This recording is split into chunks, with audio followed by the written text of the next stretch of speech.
The very first attempt to create a good showcase study of the ancestors of justice happened among the ancient Greeks. That being, even before the 8th century BC, the southern islands, peninsulas and mainland of the Balkan Peninsula had special places for debtors, prisoners, and other violators. To take life of a man for debts, for petty mischief, and for fighting against you in a fair war, even on the border of Bronze and Iron Age, was somehow not tolerable. But the Proto-Greek polis states could not let such people get away with everything they've done. People even then realized that death is not a sole resolution, but there are others, more humane ones. It was necessary to erase one personality in an individual and attach another in its proper place. They did it in various ways. They frightened, starved, or left that person to face cold and dirt. However, there was no punishment for the birth of such bastards. We must admit, a new personality was created on the exhausted and eradicated previous one, but the one who hated the mini-state that had done this to him was preparing to betray that authority as soon as chance could allow him in the next war campaign. Today, on Flip Side of History, we created for you an episode which will be dedicated to methods and stages of forcibly changing people who committed crimes or did something against the state. We will look at how it happened in waves throughout our history. So let's continue our episode. The second attempt, 16th century United Kingdom. It was in the UK that prisoners were first loaded to the fullest. In addition to being placed to serve their sentences, they now had to perform the function of correctional officers. It was in 1553, after the English experience in this matter, that the jailers of the Western countries began to act alongside with representatives of the Christian churches, both Catholic and Protestant. Priests and monks, nuns in the case of women's re-educational centers, were the only ones with whom the off-track souls indeed were. After all, the first colonies were located far from cities and even outside of villages. One couldn't say a word to the staff of the correctional place. The kidnapping is complete because, based on the common logic of the time, the person is forced to forget the events that eventually led him to become an offender. Thus, to get into a kind of purifying emptiness in which all of that was about to disappear due to him being in holy synthesis with God, so a sip of water, crumbs of bread, unbearable work, and constant pain from physical punishment for the slightest offenses within that institution. In essence, these were the first small camps. They will become extraordinarily large in more than 350 years from then, if being more precise, on the territory of the Cape Colony. Let's move further. The third attempt. Women who did not break the laws. If prior to this chapter we spoke only about debtors, small and large lawbreakers and captives, then at the very beginning of the 1700s on the territory of the same Great Britain there was a huge need to correct criminals. Although this time not almost exclusively men, the leaders of the magistrates, as usual with great intentions, took on former prostitutes, women who had run away from civil marriages, single mothers, and even beauties who were, let's say, not allowed to pass by the opinions of men. Despite all the judgments, they received shelter, food, water, and the same exact clothing, and in return they were required to work for free in huge laundries attached to such shelters. These boarding houses were named in honor of Magdelene herself. It is known that even this woman from the New Testament was forgiven after all. Entrepreneurs, laundromat owners, simply got slaves by that time. They signed a paper by which they renounced all civil rights to them and afterwards became a living property. They were bald, had male names or just numbers, and all of them in the country wore the same clothes. This is how the sinful personality was erased. Just the one who brought her here could take this woman from here.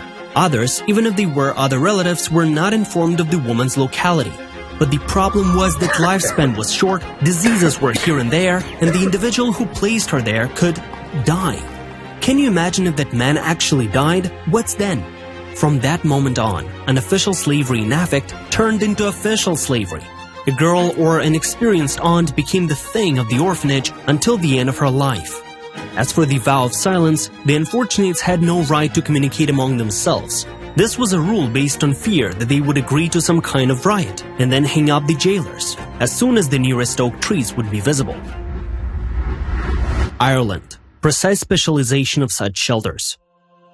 In Ireland, orphanages were set up by Catholic nuns. The Irish had the same blind reverence for the Catholic clergy as in Sardinia, Corsica, and Sicily. Among other things, which you just heard about above, there were also certain nuances in the Magdelene Irish orphanages. For one example, the vow of silence was supported by the most terrible for a delicate female body punishments, abbesses, who were to be called mothers, beat violators of a strict regime with sticks, or even whipped them. Indeed, it was possible to only talk to the sisters. Secondly, work isn't just about laundry. Most women work in places where only men can stand. Most of the inmates, and actual inmates among them, of Irish orphanages were released after spending a few days there, but they are still persecuted after. Did it take place in the 20th century? A retreat in the center of County Galway. Although the most blood-chilling example of social assistance from the clergy of Ireland was the laundromat for women's souls on the outskirts of the ancient city of Tuam, in the heart of Galway County. The simple fact that the shelter in Tuam was opened not in some horrific Middle Ages period or even in the modern age says a lot. It was discovered in the period of modern history, namely 1925. Only the name of St. Mary was changed so that commoners would not associate it with the 18th century. That is, there was nothing of this kind left in the neighboring Britain. There, those who were in charge could have been imprisoned for this. It obviously depends on how one looks at it. There is nothing surprising, the morals that reigned on the island which, for a reason, spent all its strength in the national liberation struggle, hunger, diseases, extreme poverty in many areas and immoderate drunkenness were strikingly different from another, even the most wet in terms of climate country in Western Europe.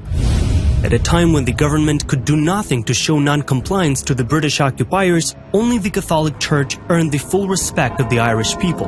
All the institutions of this denomination were valued more than the, at the time, corrupt parliament and drunken ministers.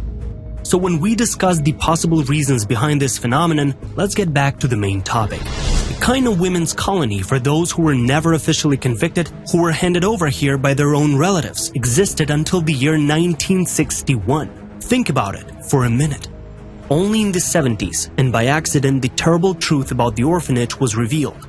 The boy, playing on the playground in front of the complex of buildings, noticed a human skull in the concrete crack. The youth of the nearby settlement reacted positively to the request of the city authorities to help with the excavations. What's the result, you might ask? 796 bodies of infants aged 5 months to 3 years old. After their death, they were thrown into a cesspool, like the most ordinary nowadays garbage. Even more so, their mothers themselves died, from malnutrition, hard labor, unsanitary conditions, and even from such a thing as colds, as excavations and research showed. Researchers have unsuccessfully tried to attribute the terrible burial to the famine of the 19th century. Lamentably, analysis of the remains told historians a very contrastive story. In Ireland, mourning was stated.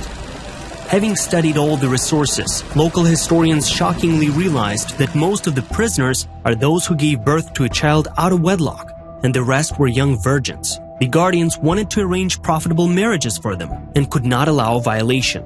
A lot of people were becoming insane in these conditions.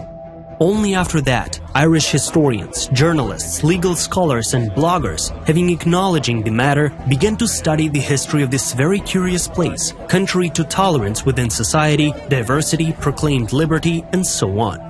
A weighty amount of interesting artifacts and things surfaced to the general public. A decent profit of the shelter washing machine and the network of laundries belonged to the Irish Catholic Church. The working schedule of laundresses is 19 hours per day. An official refusal to consider any complaints about the shelter. The authorities wanted to see the condemned die as quickly as possible. First and foremost, they could start to talk. The slow reaction of Western society.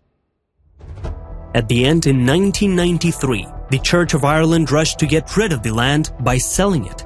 By that time, the remains had been destroyed by cremation. This further put at a distance social activists against their own native church. They even made a documentary concerning this, as well as a feature film, The Magdelene Sisters. Under these efforts, the former prisoners of the orphanage ceased to be afraid of the church and began to give terrible interviews. There are 2 more European feature films on this topic, where everything is in color and shown in dramatic way. But above all, the more mild Irish St. Mary's orphanage was closed only in 1996. The whole investigation ended only in 2016. All the surviving victims, around 10,000 women, were paid serious compensation, and people whose mothers, sisters, and wives were missing were given the opportunity to bury them and the children with whom they got there. This story made Irish society realize a lot of out-of-the-ordinary things, and the person who announced the very decision of the court and the government in 2016 wept at the same time. There were also pickets. And 3 years later, the Pope himself apologized to the victims, their relatives, and then made a speech of repentance for the deeds committed.